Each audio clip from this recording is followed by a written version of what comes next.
So we've just come back at night to the castle grounds at the moment, and it's pretty much exactly the same as it was during the day. Very windy, there's still sounds of trains going past and aeroplanes going overhead, so it's a very, very noisy one. I'm going to do our best to try and, you know, at least get some audio over to you. Going to start off by doing the spirit box experiment. So I'm going to get that out of the bag now, set that up, and I'll run you through what I'm actually going to do to try and test it. I've seen countless people use the spirit box in an unregulated way. They turn up to a location and start sweeping through, taking no notice of any man-made radio transmissions that may be mistaken for spirit voices.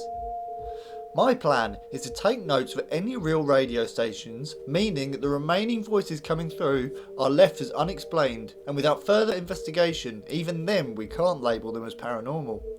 Sadly, as with the rest of this investigation, the wind has been a huge problem, and it unfortunately persisted throughout the night, so we've subtitled some of the more affected parts of the audio.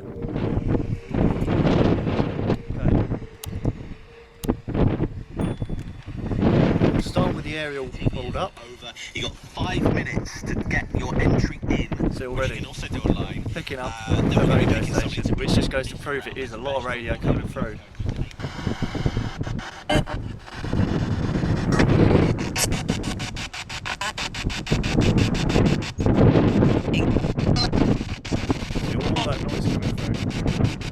Because we are near London, so there's a lot of radio noise.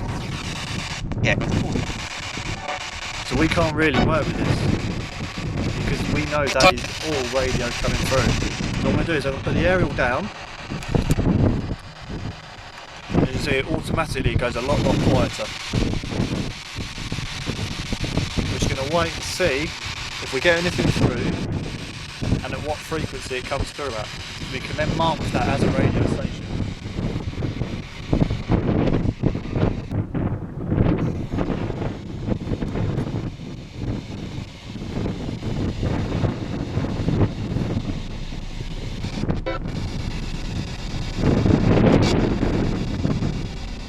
We tried to perform the spirit box test as best we could, but due to the extremely high winds, it proved almost impossible, so we decided to change position and move into one of the remaining towers in hopes of some shelter.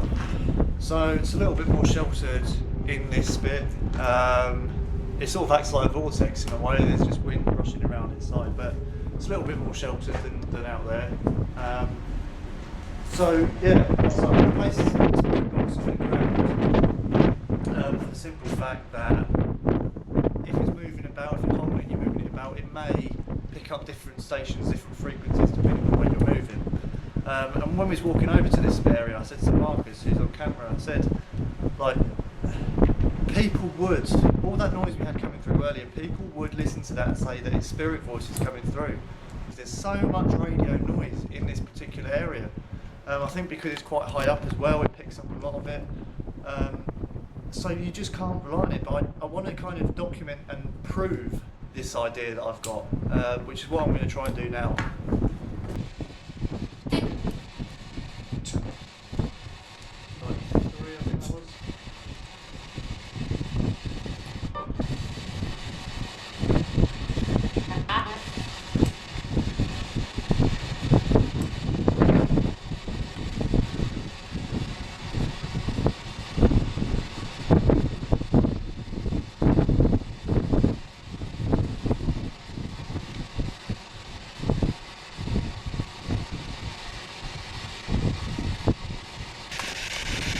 Okay, so we've got 103. We're going to wait for 103 to come up on here. And then we'll do the radio transmission come through. Wait for it. And it wasn't that time. 101. There. 98. There. 96. There. 93. Coming up. Now. 89 coming up soon. There. It's that easy. It's honestly, there's like nothing to it. So I'm gonna give it the benefit of the doubt for now. We kind of know now what sorts of noises to expect coming through. We've heard what the radio transmission sound like, so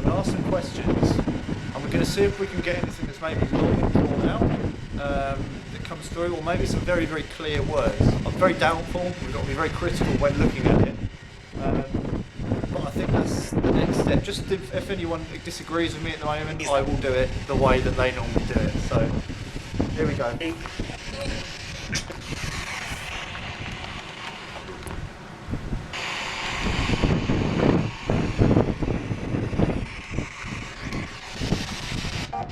Is there anybody in here with us?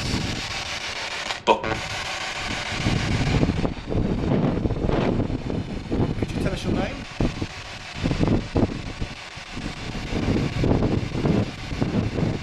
My name's Luke and this is Marcus.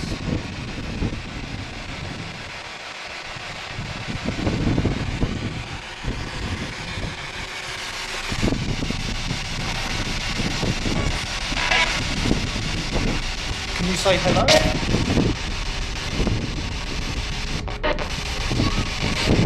Say hello very clearly. Very clearly.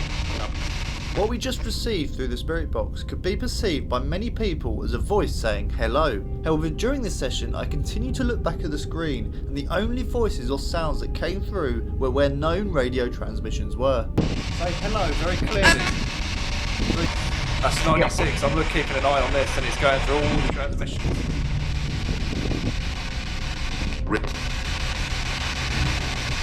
Need to hear hello very clearly to let us know you're here.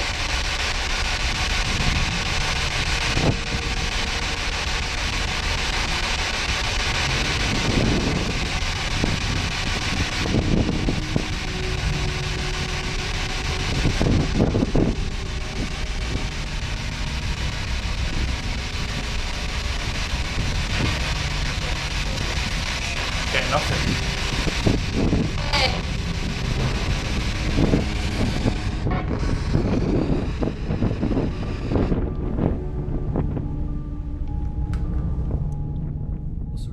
As well as the spirit box test, we had also planned on doing a full night's investigation of Hadley Castle, but unfortunately again due to the high winds this was near impossible, so we decided to end the night there.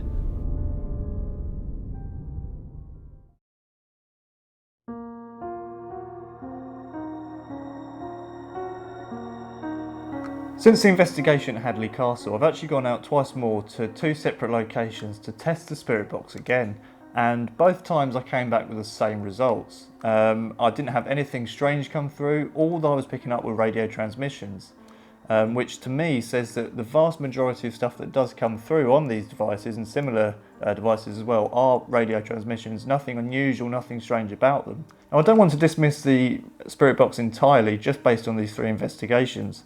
I think there could potentially be something to it. There's been numerous reports over the years of people experiencing strange things and strange feedback and interaction through radios and various other similar devices. So I think that if used correctly, they could be used for communication. Now, I have to say as well, after using it for this purpose, I think the best way would be to sit it down, not have it scanning through and just stay static on one particular station, because then all you're doing is eliminating the vast majority of outside noise coming through.